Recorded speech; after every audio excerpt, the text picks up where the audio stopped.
ಎಲ್ಲ ನನ್ನ ರೈತ ಬಾಂಧವರಿಗೆ ಉದಯ್ ಕುಮಾರ್ ಪಾಟೀಲ್ ಮಾಡುವ ನಮಸ್ಕಾರಗಳು. ನಾನು ಇವತ್ತಿನ ದಿವಸ ಕಳೆನಾಶಕವನ್ನು ಕಬ್ಬಿಗೆ ಹೊಡೆದ್ರೆ ಏನಾಕತಿ ಅನ್ನೋದನ್ನು ಎಲ್ಲರಿಗೂ ನಾನು ಹೇಳ ಬಯಸ್ತೇನೆ. ಮೊದಲನೇದಾಗಿ ಈಗ ನಾವು ನೋಡತ್ತೇವಲ್ಲ, ಈ ಕಬ್ಬ ಬಿಳಿ ಚಂದಗಡ ಕಬ್ಬ ನೋಡ್ರಿ. ಇದನ್ನು ಕಳೆನಾಶಕ ಹೊಡೆದ್ರಿಂದ ಈ ಕಬ್ಬ ಹಿಂಗಾಗೈತಿ.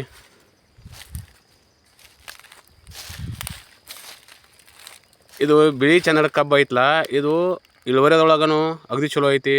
ಚಲೋ ಅಂತಂದ್ರೆ 40 ಟನ್ ಮಿನಿಮಮ್ 40ರಿಂದ 50 ಟನ್ ಇಳುವರಿ ಬರ್ತೈತಿ. ಆದ್ರೆ ಈ ಚಂದಗಡ ಕಬ್ಬು ವೆರೈಟಿ ಐತ್ಲ, ಇದು ಕಳೆನಾಶಕಕ್ಕೆ ನಡೆಯೋದಿಲ್ಲ. ನಾವು ಕಳೆನಾಶಕಕ್ಕೆ ಹೊಡೆದು ಅಂತಂತಾರೆ, ಈ ಥರ ಅದ ರಿಸಲ್ಟ್ ಬರ್ತೈತಿ.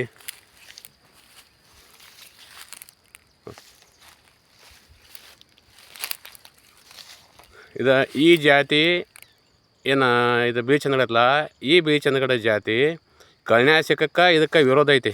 ಯಾವುದೇ ಕಾರಣಕ್ಕೂ ನನ್ನ ರೈತ ಬಾಂಧವರು ಕಳೆನಾಶಕವನ್ನು ಈ ಬಿಳಿ ಚಂದಗಡ ಕಬ್ಬಿಗೆ ಹೊಡಿಬಾರ್ದಂತ ಹೇಳ್ಯಾರ. ನನ್ನ ಅನಿಸಿಕೆ ಮೇರೆಗೆ ನಾನು ಹೇಳ್ತೇನೆ. ನಾನು ಈ ಪ್ಲಾಟಿಗೆ ಧಾರವಾಡದಿಂದ ಕೃಷಿ ತಜ್ಞರನ್ನು ಕರ್ಕೊಂಬಂದು ನಾನು ಇದನ್ನು ಚೆಕ್ ಮಾಡಿ ತೋರಿಸಿದ್ನಿ. ಅವ್ರು ಹೇಳಿದರು, ಈ ಬಿಳಿ ಚಂದಗಡ ಕಬ್ಬು ಐತ್ಲ, ಇದು ಕಳೆನಾಶಕಕ್ಕೆ ಇದು ಬ್ಯಾನ್ ಐತೆ ಅಂತ ಹೇಳ್ಯಾರ. ಆ ತಜ್ಞರು ನಮಗೆ ಹೇಳಿದರು. ಅದರ ಪ್ರಕಾರ ನಾನು ನನ್ನ ರೈತರಿಗೆ ಈ ಮಾಹಿತಿಯನ್ನು ನಾನು ಹೇಳ ಬಯಸ್ತೇನೆ. ಬರೀ ಕಬ್ಬ ಇನ್ನು ನಾವು ನೋಡೋಣ.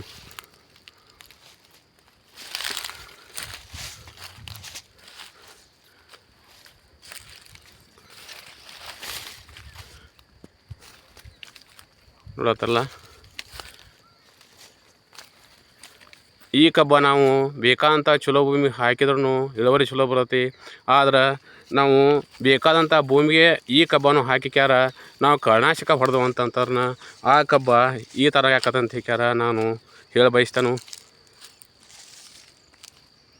ನೋಡಿದ್ರಲ್ಲ, ಇದು ಸಂಪೂರ್ಣ ಕಳೆನಾಶಕ ಹೊಡೆದಕ್ಕಾಗಿ ಈ ಕಬ್ಬ ಹಿಂಗಾಗೈತಿ. ಇದು ನಾನು ಕೃಷಿ ಇಲಾಖೆಯಿಂದ ಬಂದಾರಲ್ಲ ತಜ್ಞರು, ಅವರ ಮಾಹಿತಿ ಮೇರೆಗೆ ನಾನು ನಿಮಗೆ ಇದನ್ನು ಹೇಳ ಬಯಸತ್ತೇನೆ. ಇದು ಈ ಕಬ್ಬು ನೋಡತ್ತಲ್ಲ, ಇದು ಸಂಪೂರ್ಣ ಬಿಳಿ ಚಂದಗಡ. ಈ ಬಿಳಿ ಚಂದಗಡನು ಹಿಂಗೆ ಆಕತಿ. ಮತ್ತು ಇದ್ರಾಗನು ನಾನು ಈಗ ಸದ್ಯ ನಾನು ಮುಂದೆ ಬೇರೆ ಪ್ಲಾಟಿಗೆ ನಾವು ಹೊಂಟನು, ಅದು ಕರಿ ಚಂದಗಡ ಐತಿ. ಅದು ಕರಿ ಚಂದಗಡನು ಅದು ಸೇಮ್ ಹಿಂಗೆ ಐತಿ. ಅದನ್ನು ನಾವು ತಮ್ಮ ರೈತರಿಗೆ ಹೇಳ ಬಯಸ್ತೇನೆ. ಯಾವುದೋ ಕಾರಣಕ್ಕೂ ನಾವು ಈ ಬಿಳಿ ಚಂದಗಡಕ್ಕಾಗಲಿ ಕರಿ ಚಂದಗಡಕ್ಕಾಗಲಿ ಯಾವುದೇ ಥರನಾಗ ಕಳೆನಾಶಕ ಹೊಡೆದೆವು ಅಂತಂದ್ರೆ ಆ ಕಬ್ಬ ಇಳುವರಿ ಬರೋದಿಲ್ಲ. ನನ್ನ ರೈತ ಬಾಂಧವರಿಗೆ ಈಗ ನಾನು ಮಾಹಿತಿ ಮೇರೆಗೆ ನಾನು ನಿಮಗೆ ಏನು ಹೇಳಿ ಬಯಸ್ತೇನೆ ಅಂತಂದ್ರೆ, ಈ ಜಾತಿಗೆ ಯಾವ ಜಾತಿಗೆ ಇದು ಬಿಳಿ ಚಂದಗಡಕ್ಕೆ ಯಾವುದೇ ಕಾರಣಕ್ಕೂ ಕಳೆನಾಶಕ ಹೊಡಿಬಾರ್ದಂತ ಹೇಳ್ಯಾರ. ನನ್ನ ರೈತ ಬಾಂಧವರಿಗೆ ನಾನು ಹೇಳ ಬಯಸ್ತೇನೆ. ಈಗ ನಾವು ನೋಡತ್ತವಲ್ಲ, ಈ ಕಬ್ಬ ಕರಿ ಚಂದಗಡ. ಈಗ ನಾವು ಆಗಲೇ ನೋಡಿದ್ದು ಬಿಳಿ ಚಂದಗಡ, ಇದು ಕರಿ ಚಂದಗಡ. ಈ ಕರಿ ಚಂದಗಡ ಕಬ್ಬಿಗೂ ಕೂಡ ಇದು ಈ ಕಳೆನಾಶಕ ಬ್ಯಾನ್ ಐತಿ. ಈ ಕಬ್ಬಿಗೂ ನಾವು ಕಳೆನಾಶಕ ಹೊಡೆದವು ಅಂತಂದ್ರೆ ಈ ಕಬ್ಬ ಸಮಲ ಬೆಳವಣಿಗೆ ಆಗೋದಿಲ್ಲ. ನೋಡತ್ತಲ್ಲ, ಕರಿ ಚಂದಗಡ ಕಬ್ಬು ಏನೈತ್ಲ, ಈ ಕಬ್ಬನು ಕಳೆನಾಶಕಕ್ಕೆ ಬ್ಯಾನ್ ಐತಿ. ಈ ಕಬ್ಬಿಗೂ ನಾವು ಕಳೆನಾಶಕ ಹೊಡೆದವು ಅಂತಂದ್ರೆ ಕಬ್ಬಿನ ಬಳಿ ಪೂರ್ತಿ ಕುಂಠಿತಕ್ಕತಿ. ಅದಕ್ಕೆ ನಾವು ರೈತ ಬಾಂಧವರು ಏನು ಕಳೆನಾಶಕನ ಹೊಡಿತೇವಲ್ಲ, ಕರಿ ಚಂದಗಡ ಬಂತು, ಬಿಳಿ ಚಂದಗಡ ಬಂತು, ಇವೆರಡೂ ಕಬ್ಬಿಗೆ ನಾವು ಕಳೆನಾಶಕವನ್ನು ಹೊಡಿಬಾರ್ದು.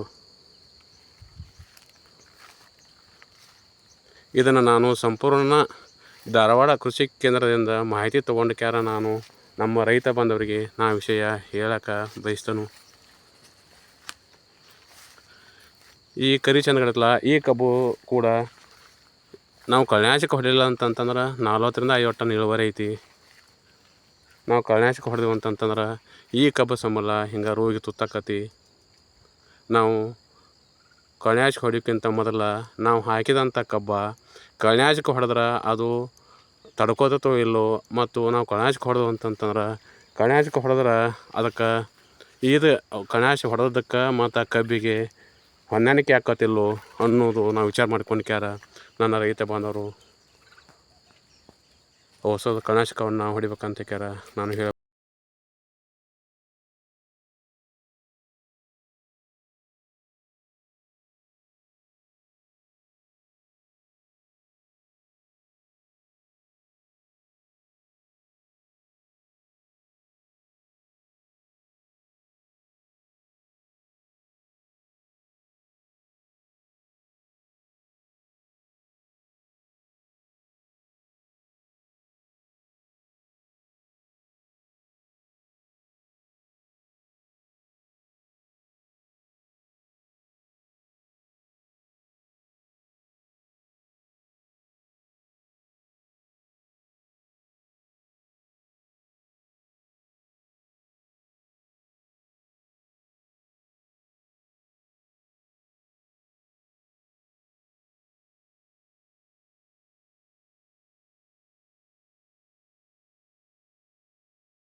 ನನ್ನ ಎಲ್ಲ ರೈತ ಬಾಂಧವರಿಗೂ ನನ್ನ ನಮಸ್ಕಾರಗಳು.